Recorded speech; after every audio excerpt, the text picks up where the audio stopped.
নগর ভবনে কোনো উপদেষ্টা বা প্রশাসক বসতে পারবে না জানিয়ে বিএনপি নেতা ইশরাক হোসেন বলেছেন, প্রয়োজনে বিগত কাউন্সিলর ও শিক্ষা প্রতিষ্ঠান প্রধানদের নিয়ে বিপ্লবী নগর কাউন্সিল করে ঢাকা দক্ষিণ সিটি কর্পোরেশনের কার্যক্রম পরিচালনা করা হবে।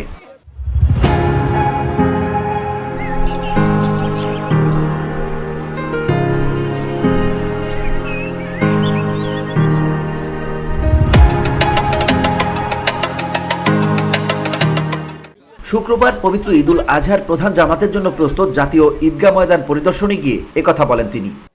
আমরা তো তিনজন উপদেষ্টা ক্যাটাগরিক্যালি খলিলুর রহমান, আসিফ মাহমুদ, সজীব ভুঁইয়া এবং মাহফুজ আলম লিখিতভাবে দিয়ে আসা হয়েছে মাননীয় প্রধান উপদেষ্টা বরাবর যে তাদেরকে অপসারণ করতে হবে, তাদেরকে পদত্যাগ করতে হবে।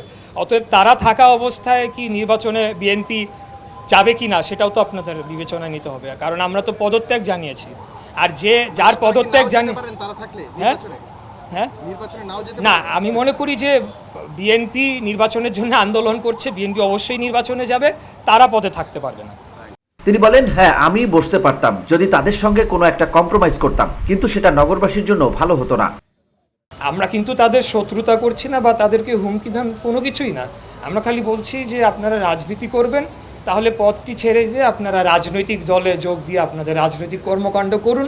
আমরা আপনাদেরকে স্বাগত জানিয়েছি। আমি বিশেষ করে নিজেও একজন যদি বলেন তরুণ প্রজন্মের, সেই হিসাবে আমি তাদেরকে শুরু থেকেই সমর্থন করে এসেছি এবং আমি চেয়েছি এরকম একটা পার্টি দাঁড়াক।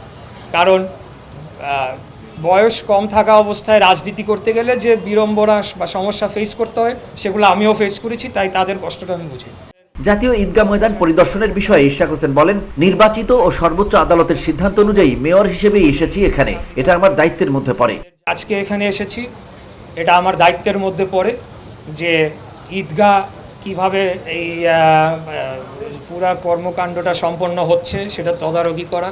শুধু তাই নয়, যারা এখানে শ্রমিকরা রয়েছেন তাদের পাশে এসে দাঁড়ানো এবং তাদেরকে কিছুটা মোটিভেট করা। এটা আমরা কালকে থেকেও মাঠে থাকবো, যারা পরিচ্ছন্ন কর্মী থাকবে তাদের সাথে আমরা, আমাদের ঈদের দরকার নেই, আমরা যারা যেহেতু আমাদের জন্য কষ্ট করতে পারে আমরাও তাদের সাথে থাকবো ইনশাল্লাহ।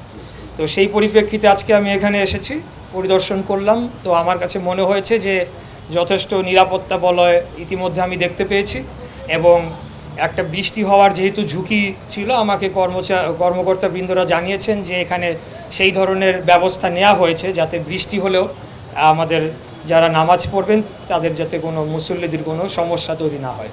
তো এই ছিল আজকের বিষয়, এই কারণে আজকে আমার এখানে আসা হয়েছে। অন্তর্বর্তী সরকারের উপদেষ্টা পরিষদ নিয়ে ইশরাক বলেন, তারা তাদের নিরপেক্ষতা হারিয়েছে, এই পরিষদের আওতায় সুষ্ঠু নির্বাচন কোনোভাবেই সম্ভব নয়। বর্তমান অন্তর্বর্তীকালীন সরকারের যে উপদেষ্টা পরিষদ, তারা তাদের নিরপেক্ষতা হারিয়েছে এবং এই উপদেষ্টা পরিষদ বহাল থাকা অবস্থায় কোনোভাবেই একটা কাঙ্ক্ষিত গ্রহণযোগ্য নির্বাচন অনুষ্ঠিত হতে পারে না। উপদেষ্টাদের যদি রাজনীতি করার ইচ্ছা থাকে তাহলে পদত্যাগ করে রাজনীতি করার অনুরোধ জানান Ishraq Hossain. BOD Bangla news desk.